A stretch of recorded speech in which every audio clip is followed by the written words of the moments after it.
Posible daw pong isailalim sa lockdown ang buong Senado? Dahil sa lindol. Hindi.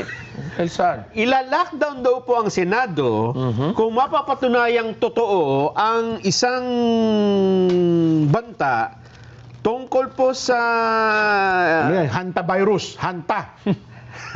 virus. Dahil sa hantavirus yan, ano? Oo, kailangan mag-lockdown pagka may magpe-face mask pa. Oo. Di ba yun ang ano ba yan? COVID. COVID yan. May natuklasan may COVID yan siguro. Lockdown nga, no? Oo. Hindi po. Anong dahilan? Ito daw po ay dahil sa banta sa seguridad sa Senado. Bakit? Sino may nagbabanta?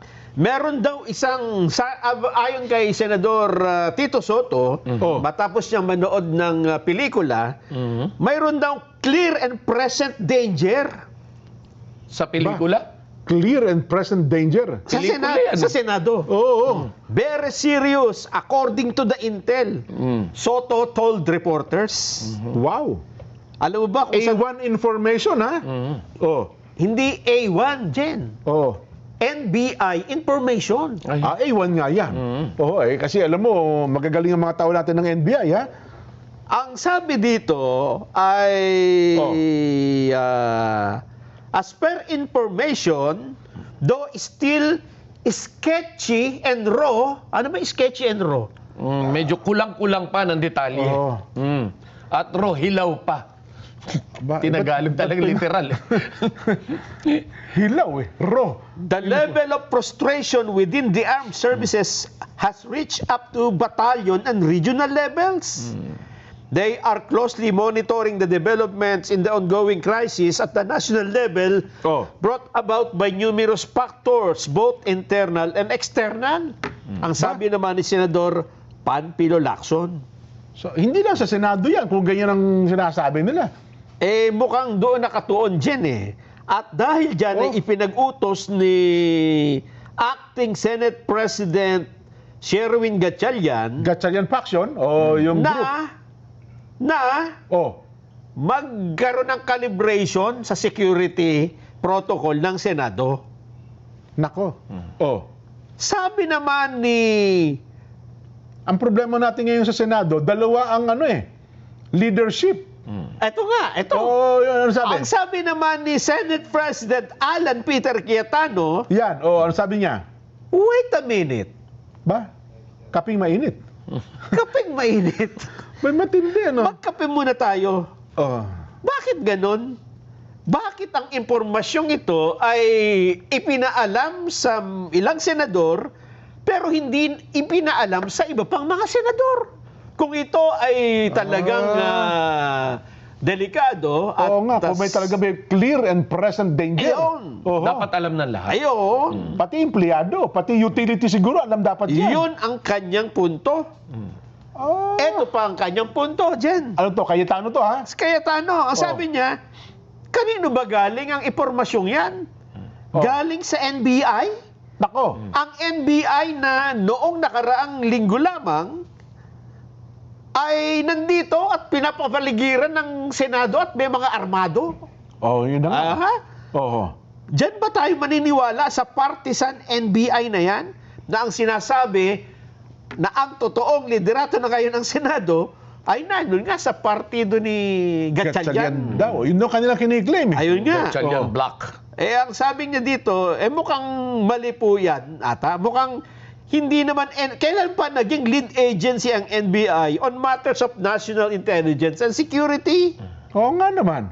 Ayun. At ba't tahimik dito ng AFP at ang PNP? Pati yung NICA. Yung NICA, National Intelligence Coordinating Agency. Yan. Or by anyone in the professional intelligence community, wala namang binabanggit na ganito. Di ba sino bang head ng intelligence? Hindi, iba pala, si General De Leon. De Leon na ba yun? Yes. De Leon. Tapos ano pa sabi? Kaya ang sabi niya,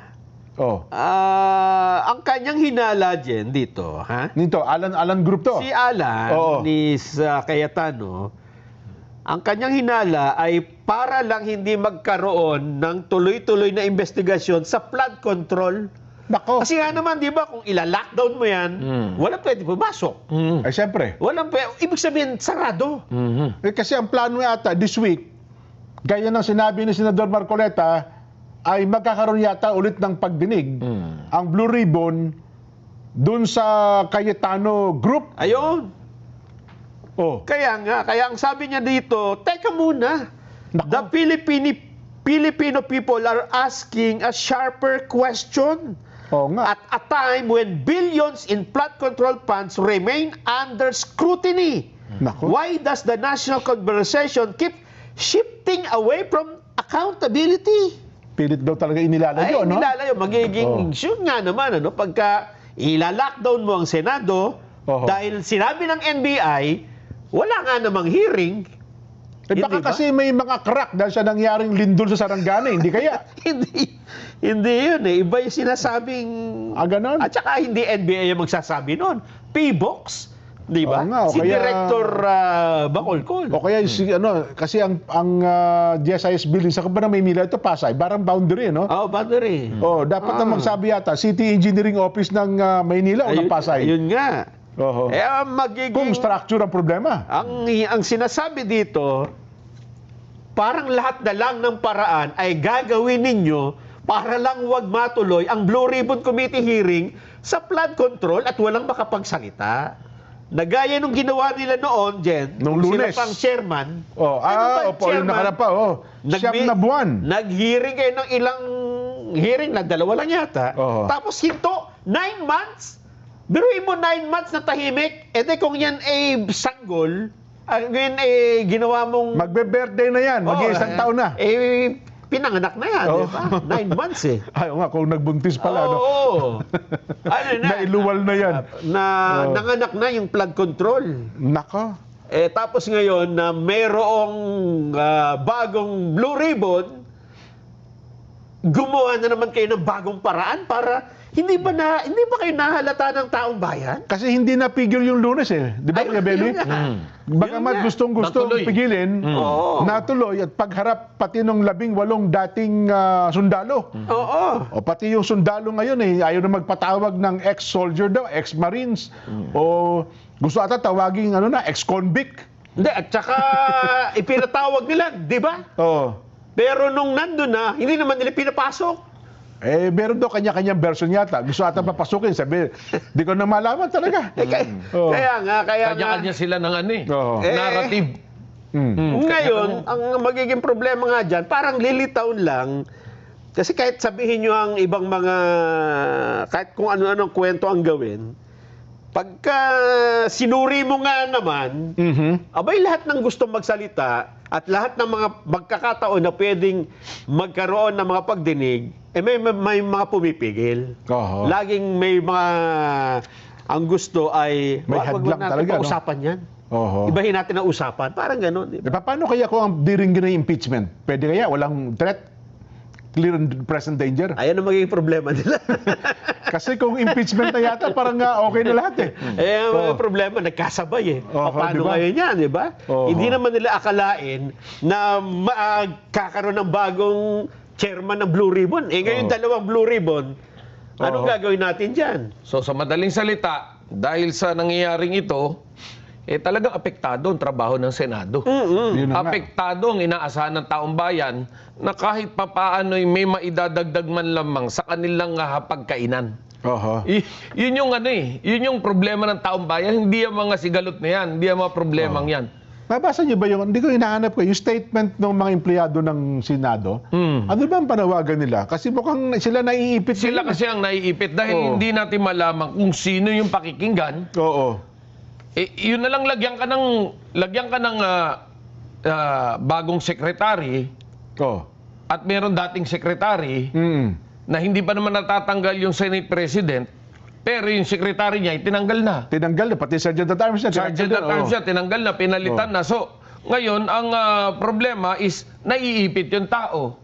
Kasi ang problema nila, sino magpipirma ng yung pasweldo ng mga empleyado? Hindi lang yun, sino susundin kapag may inuutos? Ayun. Di ba? Kasi tsaka sinong authorized sa tao ng finance, saka ng COA? Kasi COA-able yan di ba? Pag nagpasweldo ka. At teka lang, sabi ng COA, sino pumirma ho dito? Eh, ito po, si Juan de la Cruz. Yun Hindi, na lang bakit siya pagpasok mo ng pinto ng Senado. Di ba? Sinasabi na kailangan may clearance ka. Yun, oo. Yung, Yung mga bisita. Oo, kailangan may clearance ka. Tapos, hindi pa papasukin, paghihintayin, bababa yung senador, bisita ko yan. Ayun, oo. Bago pa papasukin. Well, ang nangyayari noon, aminin man natin o hindi, kapag nakunan sa video, yung mga empleyadong yun, naiipit sila. Lalo po ngayon, may banta sa kanila. Kayo, pagka sumunod kayo dyan, ako talaga naman, delikado kayo sa akin. Wala kami sisinuhin ito, walang ganyan. Huwag yung sabihin sumunod kayo, empleyado dito na matagal na. Kakasuhan namin kayo. Kakasuhan namin kayo kasi itong sinunod ninyo. Insubordination, yung mga... Mabibigat po yung mga ganun mga pahayag. Paano ko ikaw utility, nag-aarawan ka lang dyan? Pumasok ka, ini-expect mo, siyempre, pagdating ng quincenas katapusan, may sweldo. Sino Diba? pipirma? Di ba sana kung pipirma ni Kuya Nelson Lubao yan? Oo, nandito na, nakarating na. Sana wala sweldo. Oo. Abonohan ko muna. Abonohan naman muna ni Kuya Benny. Yan. Ayan. Ay, nako. Mabigat itong problema. Mabigat. Na kinakaharap natin. Alam mo, ulitin natin ha. Oo. Araw-arawin natin ito eh. Medyo nagkakakulitan na eh. No?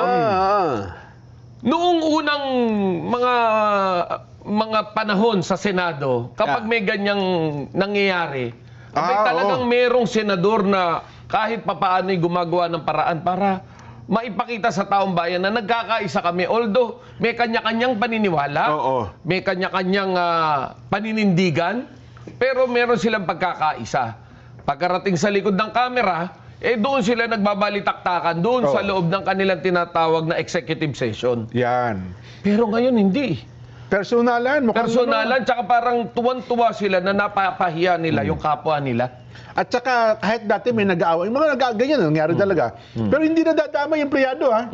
Hindi nadadamay po mga empleyado ngayon sa awayan ng mga senador. Pati maliliit na empleyado nadadamay sila ngayon. Yes. Ay, At sinasabi nga naman, hindi raw maganda liderato, talagang hindi magiging maganda kung may nanggugulo sa baba. Di ba? Yun, ang paano gaganda yan? Paano gaganda yan, di ba? Idaan natin sa, alam mo, maraming dyan, aspect dyan, yung legal, di ba? Yung moral, yan. di ba? So, saan ba tayo lalagay? Sa moral, sa legal, o sa immoral na tayo at illegal? Di ba? Baka doon lang mahulog yan.